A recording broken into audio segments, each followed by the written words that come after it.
Hi and welcome all of you to our study channel mechanical coach, जहां पे आपको study videos के साथ साथ इंजीनियरिंग जॉब अपडेट्स के बारे में बताया जाता है। आज हम हमारे कास्टिंग प्रोसेस का लास्ट लेक्चर कवर करने जा रहे हैं। उसमें हम देखेंगे कि फेटलिंग प्रोसेस क्या होता है, सैंड ब्लास्टिंग क्या होता है, शॉर्ट ब्लास्टिंग क्या होता है और लास्ट में हम कवर करेंगे चिल्स एंड पैडिंग। तो चलिए स्टार्ट करते हैं। फर्स्ट हमने स्टार्ट करना है fettling process. Okay, fettling process तो एक क्लीनिंग ऑफ कास्टिंग का प्रोसेस है। फेटलिंग मतलब हम सब जानते हैं, जब भी हम कोई लिक्विड मेटल इस गेटिंग सिस्टम के थ्रू इस मोल्ड कैविटी में डाल देते हैं तो इस मोल्ड कैविटी का जो शेप होगा वही हमारा रिक्वायर्ड शेप है। बट ये जो रेड कलर से मैंने मार्क किया है, ये जो गेटिंग में लिक्विड रहेगा, हमारा जो भी लिक्विड मेटल रहेगा गेटिंग में, वो हमें निकालना पड़ता है। वो हमारा वेस्टेज है, एक्सेस मटेरियल है। ये जो मोल्ड है इसको भी हमको ब्रेक करना पड़ता है ताकि हम हमारे प्रोडक्ट को इजीली बाहर निकाल सके। तो एक फेटलिंग एक ऐसा प्रोसेस है जिसके थ्रू हम इस मोल्ड को ब्रेक करेंगे और ये जो अनरिक्वायर्ड या फिर एक्सेस जो मटेरियल है गेटिंग सिस्टम में उसे हम सेपरेट करेंगे। उस प्रोसेस को हम बोलते हैं फेटलिंग प्रोसेस। तो fettling process is nothing but the breaking of mould and removing excess material from the casted product. जो भी हमारा कास्टिंग का प्रोडक्ट होगा उससे एक्सेस मटेरियल निकालना और मोल्ड को ब्रेक करने का जो प्रोसेस होता है उसे हम बोलते हैं फेटलिंग प्रोसेस। अब हम सब जानते हैं, ये जो दिखाया गया है रेक्टेंगुलर, ये मेरा फाइनल प्रोडक्ट है और ये जो गेटिंग सिस्टम में एक्सेस मटेरियल है इसका कोई यूज नहीं होता है। इसे हम दोबारा निकाल के फिर हम इसे फाउंड्री में ले जाके फिर इसका मोल्टन मेटल बना के फिर हम इसको कास्टिंग को यूज कर लेते। तो ये मोल्ड को भी हमें ब्रेक करना होता है और ये जो गेटिंग सिस्टम है इसको भी हम ब्रेक करना चाहते हैं ताकि हमें हमारा फाइनल प्रोडक्ट यहाँ से मिल जाए। तो फर्स्ट इस मोल्ड को ब्रेक करने के लिए हम मैकेनिकल वाइब्रेशन का यूज करते हैं। इस मोल्ड को हम मैकेनिकल वाइब्रेशन प्रोवाइड करेंगे तो ये मोल्ड जो है वो सैंड से बना हुआ है, तो ये सैंड ऑटोमेटिक निकल जाएगा, मोल्ड ब्रेक हो जाएगा। तो फर्स्ट हम इस मोल्ड को मैकेनिकल वाइब्रेशन के थ्रू ब्रेक कर देते हैं तो हमें कुछ इस टाइप का प्रोडक्ट मिलेगा, हमें कुछ ऐसा शेप मिलेगा। ओके, तो ये हमारे पास इतना बच जाएगा। मैकेनिकल वाइब्रेशन के थ्रू अगर हम इसको सेपरेट करेंगे, मोल्ड को ब्रेक करेंगे तो हमारे पास इतना प्रोडक्ट मिल जाएगा। अभी भी मेरा ये फाइनल प्रोडक्ट नहीं है, अभी मुझे ये यहाँ से हटाना पड़ेगा, ये यहाँ से हटाना पड़ेगा। तो कुछ टूल्स का यूज करके, कुछ मशीनिंग प्रोसेस का यूज करके मैं इस एक्सेस मटेरियल को कास्टिंग प्रोडक्ट से निकाल देता हूं और उसी प्रोसेस को मैं बोलता हूं फेटलिंग प्रोसेस। तो fettling process is nothing but breaking of mould and separating the excess material from casting product. अब ये जो हमारे पास फाइनल प्रोडक्ट मिल चुका है, ये जो हमारे पास फाइनल प्रोडक्ट मिल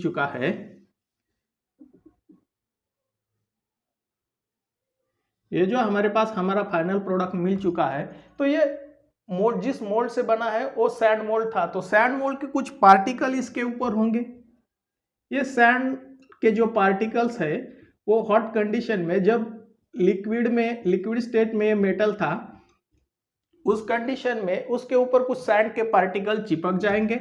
ये मोल्ड का हमारे पास फाइनल प्रोडक्ट का शेप है और इसके ऊपर कुछ ना कुछ पार्टिकल, यहाँ पे अगर मैं टॉप व्यू की बात करूंगा तो ऐसे कुछ समझ लीजिए, ये कुछ सैंड के पार्टिकल इस मोल्ड के सरफेस पे चिपक जाते हैं। तो इस सैंड के पार्टिकल को हम निकालना चाहते हैं, क्योंकि ये तो हमारा रिक्वायर्ड प्रोडक्ट नहीं है, फिनिशिंग नहीं है, इस पे सैंड के पार्टिकल चिपक चुके हैं। तो इसको निकालने के लिए हम प्रोसेस का यूज करते हैं, उसे हम बोलते हैं ब्लास्टिंग। ओके, फेटलिंग प्रोसेस हमने देख लिया। फेटलिंग प्रोसेस में हम मोल्ड को ब्रेक करते हैं और एक्सेस जो मटेरियल होता है, गेटिंग सिस्टम हो, चाहे कोर हो या स्प्रू हो, रनर हो या राइजर हो, उसको हम निकालते हैं। उस प्रोसेस को फेटलिंग बोलते हैं। अब इसके ऊपर जो हमारा प्रोडक्ट होगा उसके ऊपर सैंड के कुछ पार्टिकल्स होंगे, सैंड चिपक गया होगा हॉट कंडीशन में इस प्रोडक्ट के ऊपर, तो उसको निकालते हैं। तो उसको निकालने के लिए हम यूज करते हैं ब्लास्टिंग का।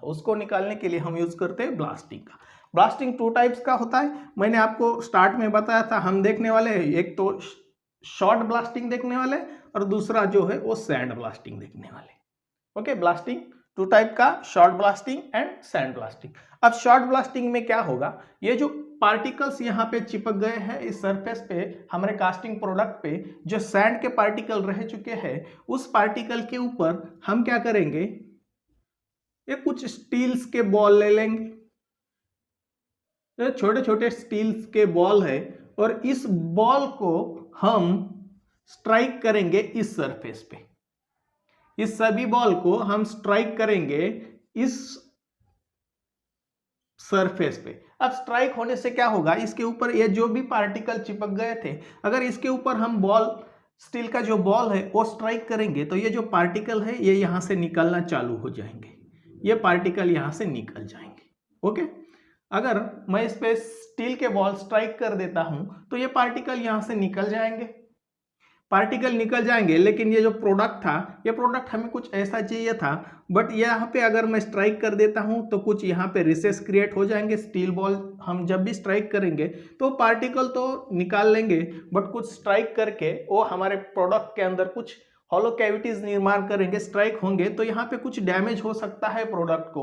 तो फिर ये डैमेज हुआ प्रोडक्ट को हम मशीनिंग करके इस पार्ट को हटाएंगे, जो हमारे स्टील बॉल से डैमेज हुआ था उस पार्ट को हटाएंगे, और हमारा ये जो रिक्वायर्ड प्रोडक्ट होगा वो रिक्वायर्ड प्रोडक्ट्स कुछ हमें फिनिशिंग करके ऐसा मिलेगा, राइट। तो इस प्रोसेस को हम बोलते हैं शॉर्ट ब्लास्टिंग। तो short blasting is a process in which steel balls are forced on the surfaces of casting product to remove the sand particle which is stick to the surfaces of casting। Casting के surface पे जो भी sand के particle stick हुए होंगे, जो भी sand के पार्टिकल इस सरफेस पे होंगे, उसको निकालने के लिए हम स्टील बॉल को उस प्रोडक्ट पे स्ट्राइक करेंगे, और स्ट्राइक होने के बाद वो पार्टिकल वहां से निकाल लेंगे। तो इस प्रोसेस को हम बोलते हैं शॉर्ट ब्लास्टिंग, उस प्रोसेस को हम बोलते हैं शॉर्ट ब्लास्टिंग। और अगर हम इस स्टील बॉल जो यहाँ पे स्ट्राइक कर रहे थे वो स्टील बॉल ना होके ये जो अब हम स्ट्राइक करेंगे, ये अगर कोर्स ग्रेन सैंड, अगर हम स्टील बॉल की जगह कोर्स ग्रेन सैंड का यूज करेंगे तो हम उसे बोलेंगे सैंड ब्लास्टिंग। तो sand blasting is nothing but coarse grain sand is forced on the surfaces of casting product to remove the sticked particle of sand।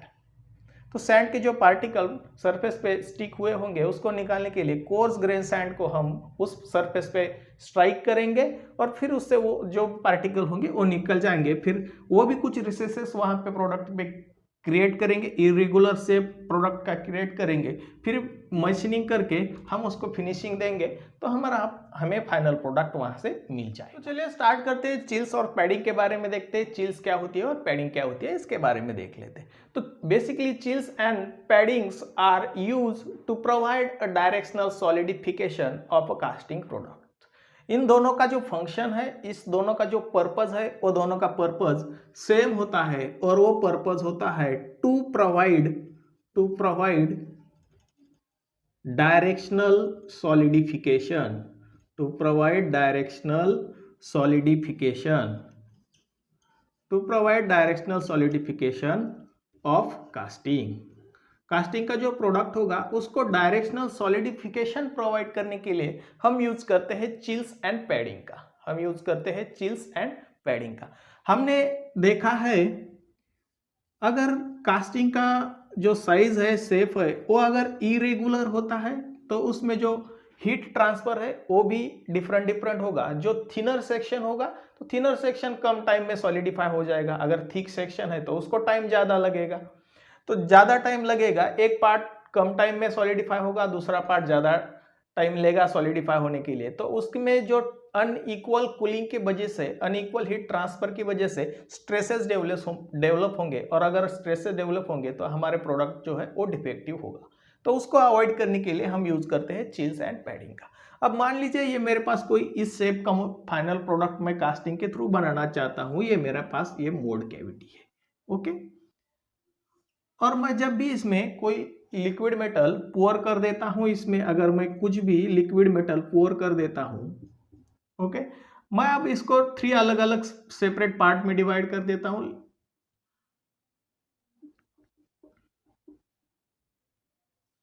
तो मान लीजिए मेरे पास ये मेरा फर्स्ट ये प्रोडक्ट था, लेकिन मैंने इसको 3 अलग अलग पार्ट में डिवाइड किया है, फर्स्ट, सेकेंड एंड थर्ड। अब हम देख पा रहे हैं कि इस पार्ट से जो हीट ट्रांसफर होगा उसका सरफेस एरिया जो होगा, तो इस साइड से भी हीट ट्रांसफर करेगा, इस साइड से भी हीट ट्रांसफर करेगा और इस साइड से भी हीट ट्रांसफर करेगा। मतलब ये तीनों डायरेक्शन में हीट ट्रांसफर हो गया है। अब यहाँ पे भी देखेंगे थर्ड पार्ट में, तो यहाँ से भी कुछ हीट ट्रांसफर होगा, यहाँ से भी कुछ हीट ट्रांसफर होगा और यहाँ से भी कुछ हीट ट्रांसफर होगा। और मिडल का पार्ट देखेंगे तो इस साइड में कुछ हीट ट्रांसफर होगा, इस साइड में कुछ हीट ट्रांसफर होगा। तो हीट ट्रांसफर सभी पार्ट में होगा, बट ये जो फर्स्ट और थर्ड जो पार्ट है इसमें हीट ट्रांसफर ज्यादा है, उसका सरफेस एरिया ज्यादा है, इसीलिए उसमें जो हीट ट्रांसफर होगा वो ज्यादा होगा। इस एंड पे और इस एंड पे हीट ट्रांसफर ज्यादा होगा तो ये जल्दी सॉलिडिफाई होने की कोशिश करेगा, हीट ट्रांसफर ज्यादा है तो हीट जल्दी निकाल लेगा और जल्दी सॉलिडिफाई हो जाएगा, ये भी जल्दी सॉलिडिफाई होगा। बट यहाँ पे हीट ट्रांसफर के लिए सरफेस एरिया मिनिमम है, सरफेस एरिया मिनिमम है तो ये कूलिंग होने के लिए ज्यादा टाइम लगेगा। मतलब अनइक्वल कूलिंग होगी, अनइक्वल कूलिंग होगी तो उसमें जो ग्रेन स्ट्रक्चर होता है वो स्ट्रक्चर डायरेक्शनल सॉलिडिफिकेशन प्रोवाइड नहीं करता है, उसकी जो स्ट्रेंथ होगी वो वीक हो जाएगी, हमारे प्रोडक्ट के अंदर स्ट्रेसेस डेवलप होंगे और हमारे कास्टिंग में डिफेक्ट आ जाएंगे। तो इसको अवॉइड करने के लिए हम क्या करेंगे, ये जो मेरे पास इस टाइप का प्रोडक्ट मैं अगर कास्टिंग से बनाना चाहता हूं तो मैं देख पा रहा हूं इस पॉइंट पे और इस पॉइंट पे ज्यादा हीट ट्रांसफर हो रहा है क्योंकि इसमें सरफेस एरिया ज्यादा है, बट यहाँ पे सरफेस एरिया मिनिमम है, तो इस केस में यहाँ पे हीट ट्रांसफर है वो कम हो रहा है। तो मैं इस हीट ट्रांसफर को बढ़ाना चाहता हूँ तो मैं यहाँ पे क्या कर देता हूँ, एक एक्स्ट्रा मेटल का प्लेट लगा देता हूँ जिसकी कंडक्टिविटी ज्यादा होगी। याद रखिएगा, एक्स्ट्रा मटेरियल की प्लेट लगा रहा हूँ जो कि मेरा रिक्वायर्ड पार्ट में नहीं आता है, एक्स्ट्रा लगा रहा हूं और जिसकी थर्मल कंडक्टिविटी ज्यादा होगी। थर्मल कंडक्टिविटी ज्यादा होगी तो ये जल्दी हीट ट्रांसफर कर पाएगा और जल्दी हीट ट्रांसफर करेगा तो ये तीनों का जो सॉलिडिफिकेशन टाइम होगा वो बराबर होगा, जिससे हमारा ग्रेन ग्रोथ अच्छी तरीके से हो पाएगा। तो ये जो एक्स्ट्रा मटेरियल मैंने प्रोवाइड किया है इसे हम बोलते हैं चिल्स, इसे हम बोलते हैं चिल्स। तो chills is nothing but the extra or excess material provide to the casting product to getting a maximum heat transfer rate as well as directional solidification or uniform and directional solidification। मतलब अगर हम किसी casting product को access material supply कर रहे हैं, इसके पीछे का जो रीजन होता है वो रीजन होता है to provide high rate of heat transfer and uniform and directional solidification. मतलब एक यूनिफॉर्म डायरेक्शनल सॉलिडिफिकेशन प्रोवाइड करने के लिए जो एक्सेस मटेरियल हम यूज करते हैं उसे हम बोलते हैं चिल्स, उसे हम बोलते हैं चिल्स। ये मेटल का बना हुआ होता है और इसकी थर्मल कंडक्टिविटी जिसकी ज़्यादा होगी उस मटेरियल का हम यहाँ पे यूज कर लेते हैं। अब हम ऐसा प्रोडक्ट हमें चाहिए था इस टाइप का, लेकिन मैंने बनाया है इस टाइप का, मैंने बनाया है इस टाइम का। तो बाद में हम मशीनिंग करके ये इतना जो एक्स्ट्रा पार्ट हमने लगाया था, ये जो चिल्स हमने लगाया था, इसको हम निकाल लेते हैं, इसको हम निकाल लेते हैं, तो इसे बोलते हैं हम चिल्स। अब पैडिंग क्या होता है, पैडिंग और चिल्स का जो फंक्शन है वो सेम है, to provide a directional solidification. अब मान लीजिए मेरे पास ये मेरी एक कोई कैविटी है, ओके, ये मेरे पास एक कैविटी है, यहाँ से मैं मोल्टन मेटल या लिक्विड मेटल यहाँ पे डाल देता हूँ तो ये इस कैविटी में फिलअप हो जाता है, तो ये इस कैविटी में फिलअप हो जाता है। ये मेरी कैविटी फिलअप हो चुकी है। अब आप देख पा रहे हो इस कॉर्नर पे, इस कॉर्नर पे, इस कॉर्नर पे, इस कॉर्नर पे हीट ट्रांसफर का रेट है वो डिफरेंट होगा क्योंकि यहाँ पे सरफेस मिनिमम हो रहा है, क्योंकि यहाँ पे सरफेस मिनिमम हो रहा है तो हीट ट्रांसफर मिनिमम होगा। तो हीट ट्रांसफर के रेट को बढ़ाने के लिए हम इसमें भी ये पैडिंग का यूज कर लेते हैं। मतलब ये भी एक मेटल का प्लेट है बट हम इसे प्रोवाइड करते हैं at a critical section in a casting. अगर कास्टिंग का कोई क्रिटिकल सेक्शन है तो उसमें हम कूलिंग रेट को बढ़ाने के लिए कुछ प्लेट का यूज करते हैं जिसकी थर्मल कंडक्टिविटी ज़्यादा होती है और उसे हम बोलते हैं पैडिंग। तो chills and padding basically same होती है। तो पैडिंग में भी हम प्लेट का यूज करते हैं at a critical section to get a uniform directional solidification in a casting product. और पैडिंग में और एक एक्स्ट्रा फंक्शन होता है पैडिंग का एक एक्स्ट्रा फंक्शन होता है जिसे याद रखिए, to minimise a erosion, minimise